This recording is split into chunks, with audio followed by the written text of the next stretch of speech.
All right, guys, our guest tonight is Ring of Honor star and former NFL offensive lineman Moose. How you doing tonight, man?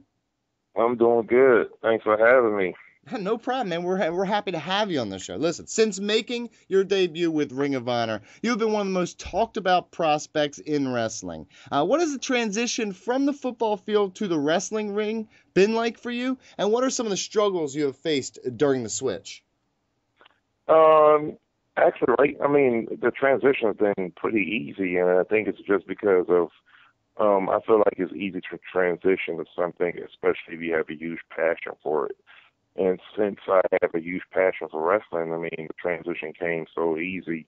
And I haven't really had any tough goings happen so far.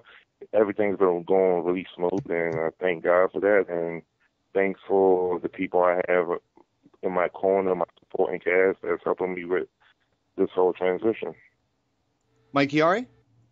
A lot of guys have gone on from football to have a ton of success in professional wrestling. Is there anyone who's made that transition that you've kind of looked up to and emulated as you try to establish yourself, or even just anyone in wrestling in general that you've kind of drawn inspiration from so far? I definitely was a big Goldberg fan, and he's probably the biggest, one of, not the biggest name from football to wrestling, but one of them. And I was a big fan growing up, and when I was in high school, I was watching him.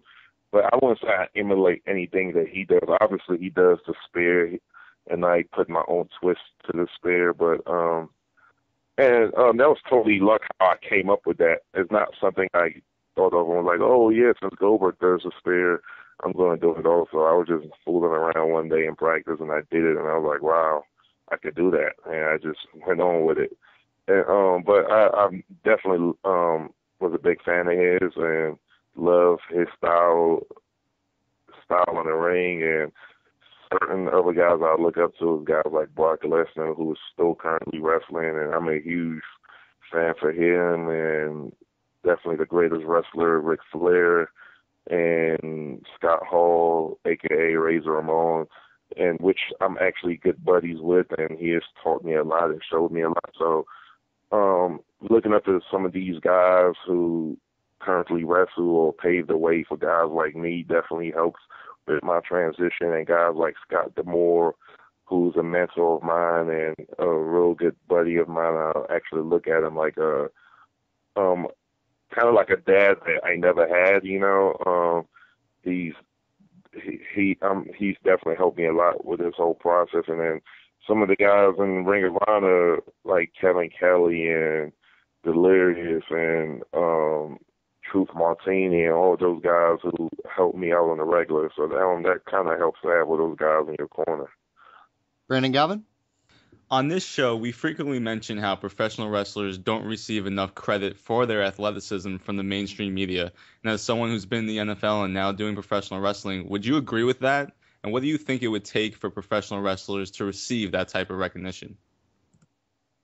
I mean, they just the media just have to watch us more. I mean, people still ask me to this day, is wrestling real? And once you ask that question, it kind of takes the respect factor out of what we do, you know, and where they don't even look at us as athletes, but as actors, you know.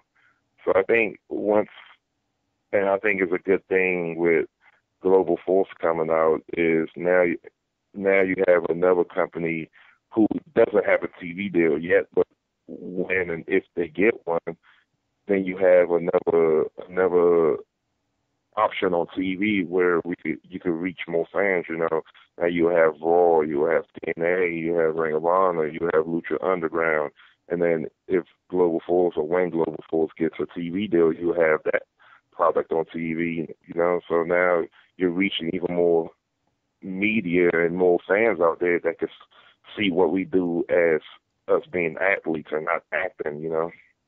Mike Chiari?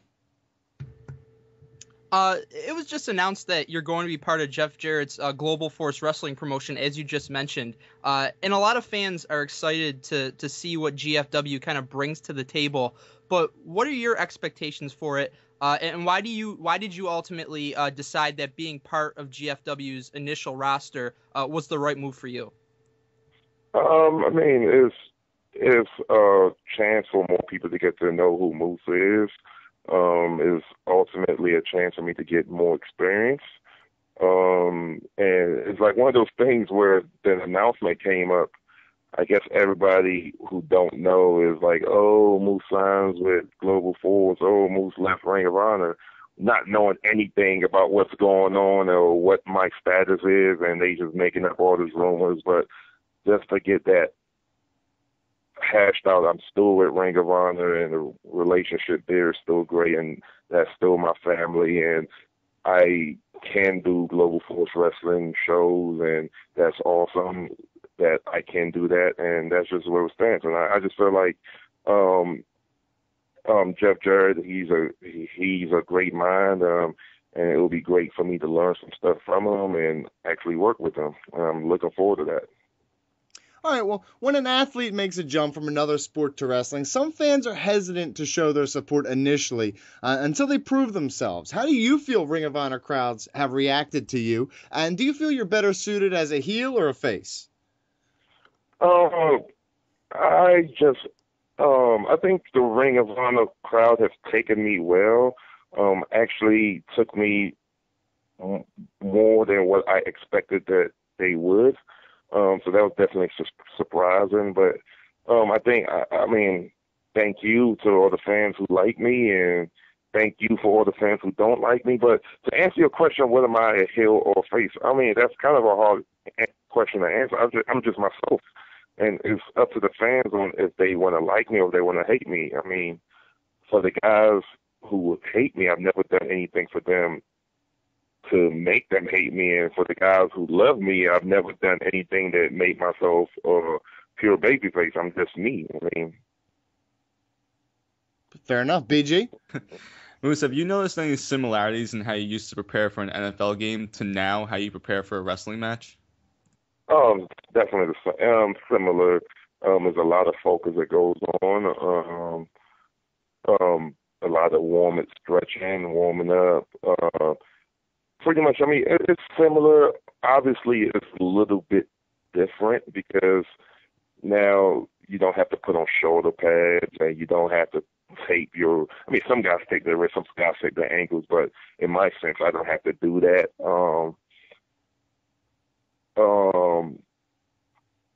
It's similar in ways and it's different in ways. That's kind of a hit me on guard because that's something nobody's ever asked me, so it's kind of hard to give you an answer without BSing you, you know.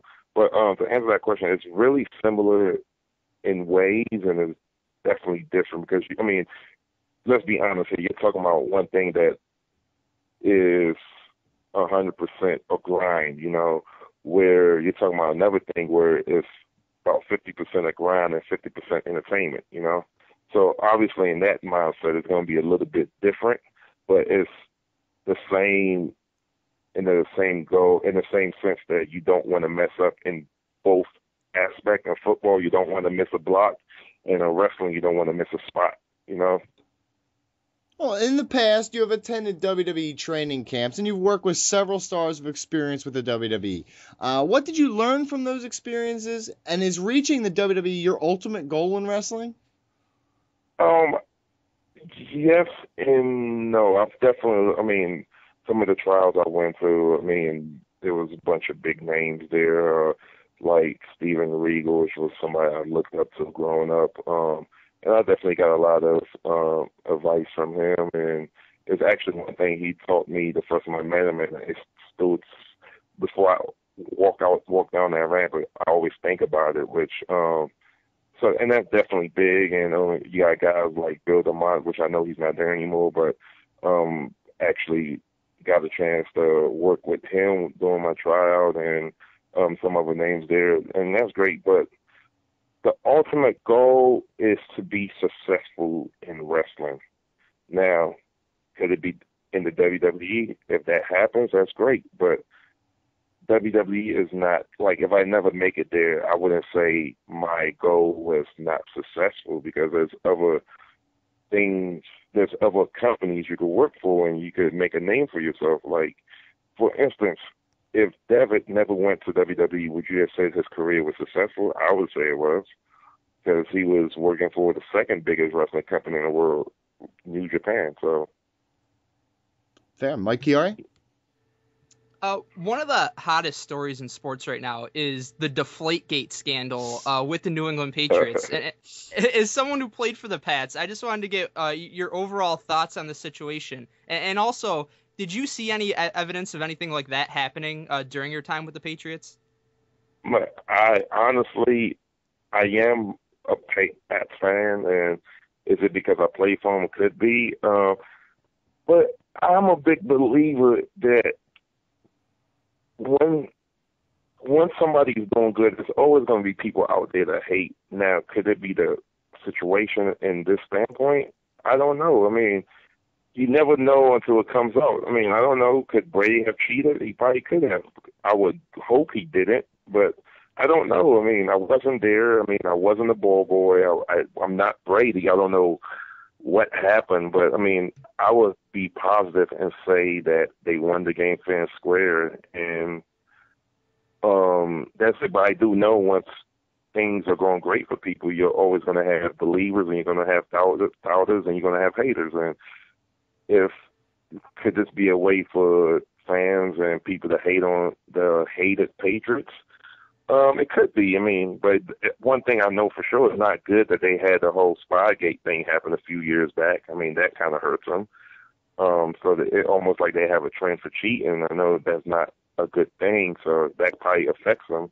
But we'll see. I mean, if they get caught and they did cheat, that sucks. I don't know how good a deflated ball is going to help you win the game. I don't get it. I mean, but I was never a receiver, and it might be easier to catch a deflated ball. I don't know, but I hope that's not the case.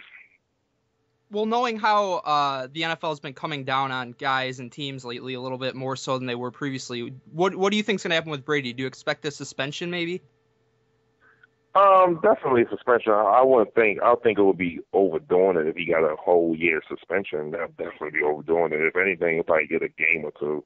I mean, you got to think about it. You got a guy beaten that gets in domestic violence, only get 3 games. So I highly doubt he would get suspended more than 3 games.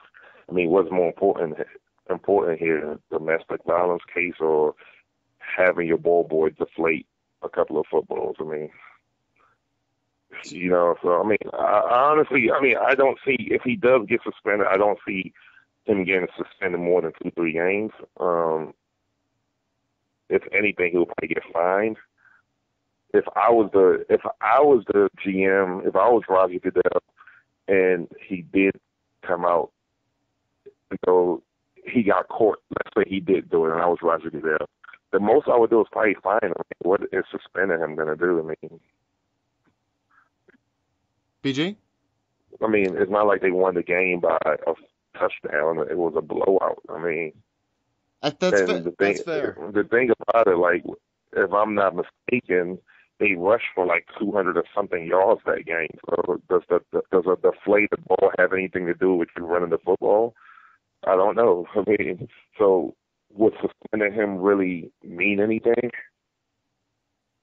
BG, final question? You mentioned earlier your passion for professional wrestling, but what about it as a fan attracted you to wrestling that you decided to go down this career path as opposed to something like mixed martial arts or even another sport? As a young youth, I was always a big fan of professional wrestling. I mean, ever since I believe it was the '92 Rumble when Ric Flair won it, and that was the first time my mom ever ordered a pay-per-view, and I don't know if we ordered it or if we were still in cable or what it was, but it was on my TV. I remember watching. I think I was like 10 years old or maybe 8 years old, something like that. And I remember being in love with Ric Flair as a youngster, and a few years later, on Razor Ramon's time, seeing him and seeing the charisma he had, and just him being a total badass, and me telling myself, you know what, at some point in my lifetime, I want to be a wrestler. But it's just one of those things where football kind of slowed up the process. But I'm happy I'm doing it now. I mean, it's just something I had a huge passion for. Well, a huge thanks to Moose for coming on this show this week. Catch him at Ring of Honor, making a name for himself, and see him live in Philadelphia Wednesday, May 13th at the 2300 Arena. Tell the fans where they can support you on Twitter and social media, man. I'm a big social media guy, so if you want to follow me on Twitter, it's Moose Nation 69. On Instagram, it's the same exact thing, Moose Nation 69. Fantastic. Moose, big thanks to you. Good luck moving forward. We can't wait to see you do some big things in the wrestling business, man. Thank you, sir.